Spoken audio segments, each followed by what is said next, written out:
Hello, everyone.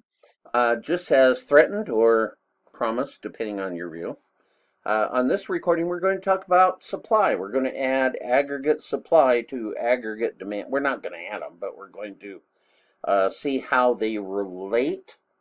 And just as in the case with micro supply, in microeconomics, the supply of a particular item,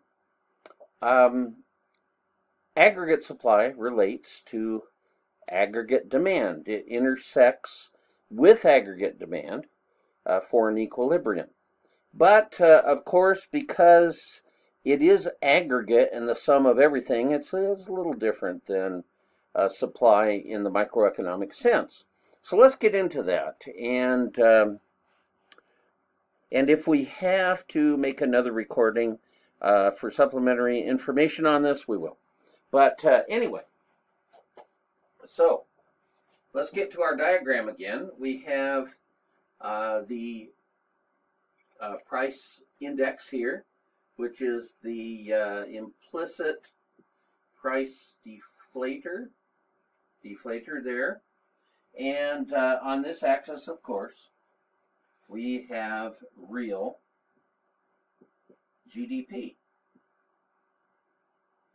And as we said before, aggregate demand, for various reasons that we talked about before, and we old people repeat ourselves a lot anyway, so I don't think I'll repeat the aggregate demand things. You can review the recordings and the book and all that type of stuff. But anyway, aggregate demand is downsloping for the various reasons. Aggregate supply, likewise, the same as aggregate demand in that sense, is a relationship between the price level and the level of gross domestic product in real terms. But there's a couple of ways we must look at aggregate supply. And this is similar in a way to what we considered in the microeconomic supply situation. Remember the time frames. There were time frames in terms of supply. One was short range or short run, in which some costs were fixed, like plant, equipment, things like that. And some things were variable, like ingredients, materials used, that sort of thing. They would vary with production, whereas fixed costs would not vary with production. And the rationale behind that is because in the short run you didn't have the time or the expense or have the available infrastructure to just change your plant and equipment in or your plant and your location, your office, etc. on a moment's notice. Well, it's sort of the same way in macroeconomic supply. There is a long run and there is a short run. And they both deal also with reacting to different economic circumstances. Long run supply is considered a long enough time when the economy can completely and fully react to changing economic circumstances. Okay? If it reacts to changing economic circumstances completely, the economy will not be at unemployment or inefficiency. It'll be hitting on all cylinders.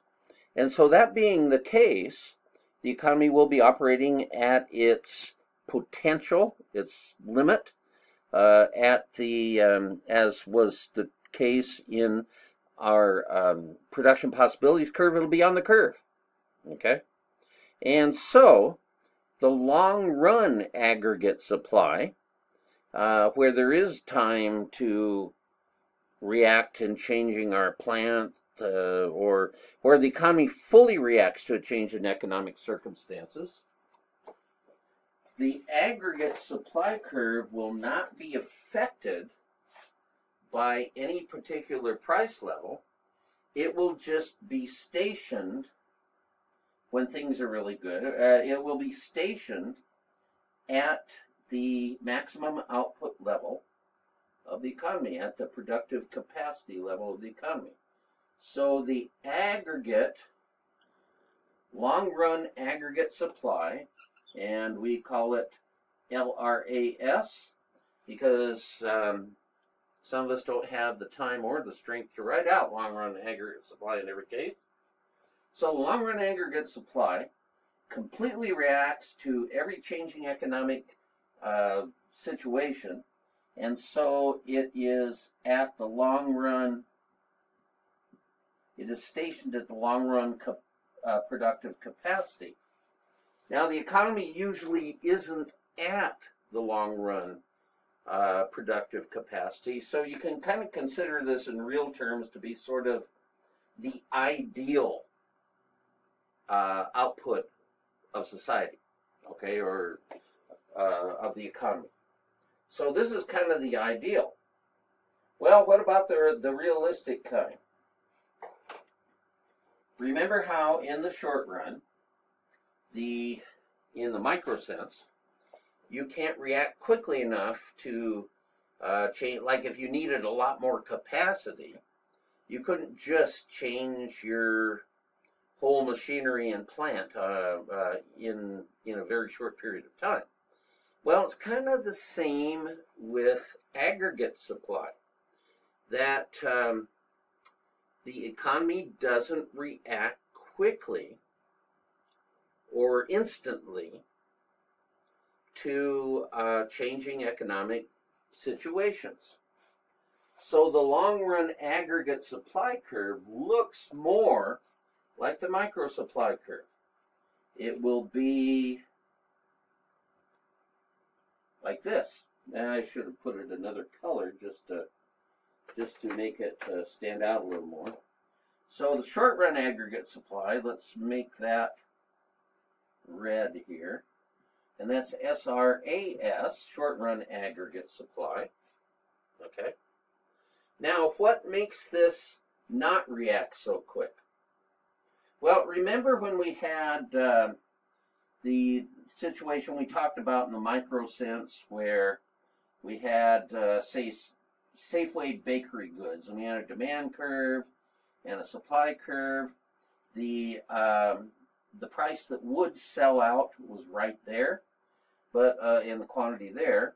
But of course, the producer doesn't know about that right away.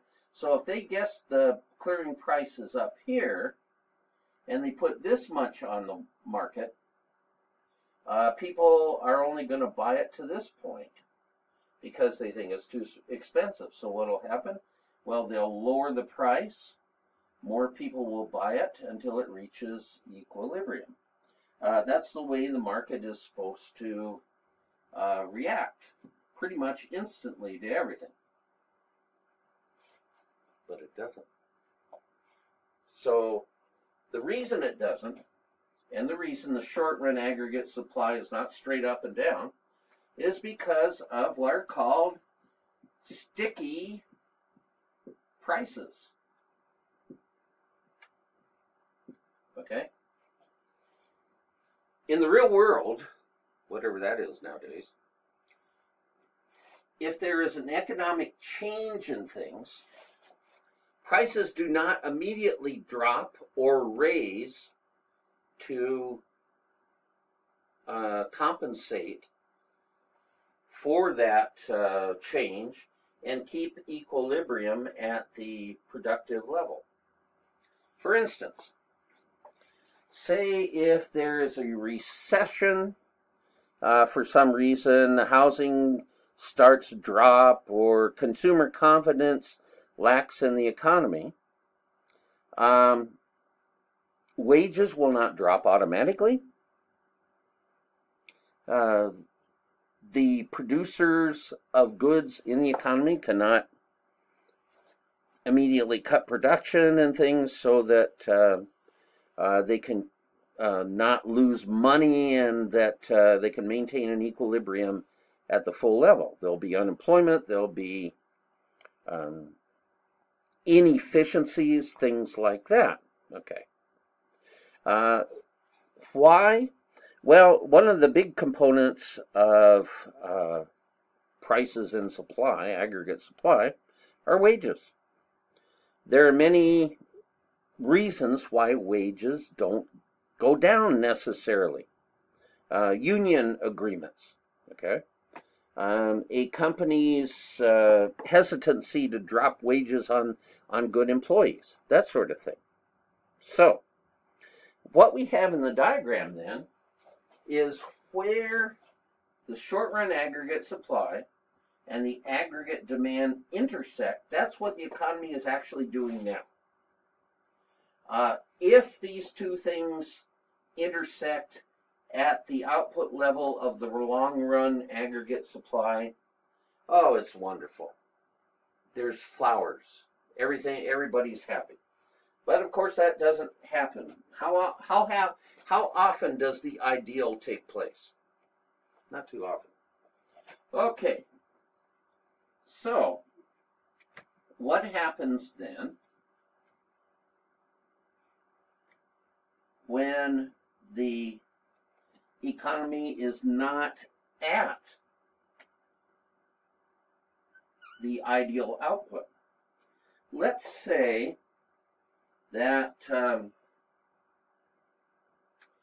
the aggregate demand, let me say this.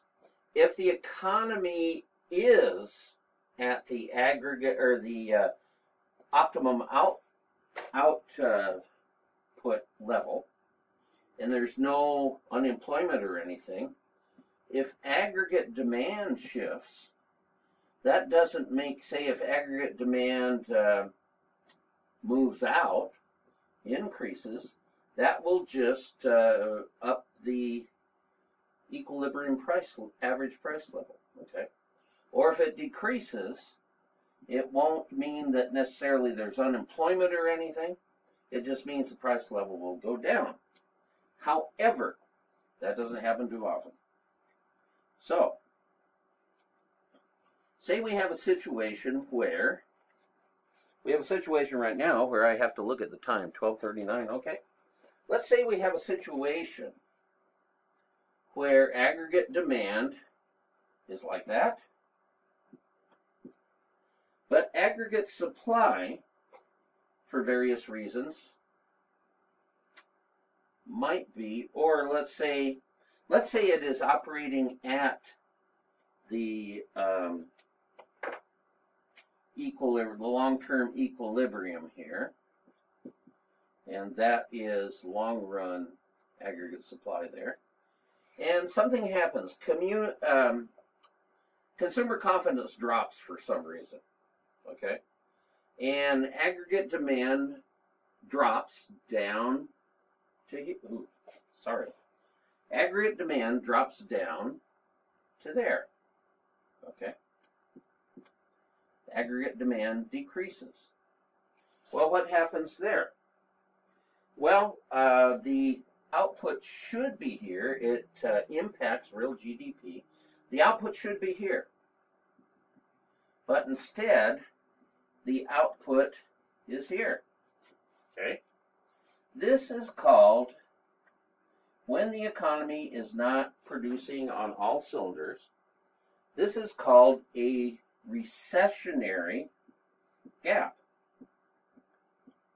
And this recessionary gap is a gap of GDP output between the ideal and what it really is.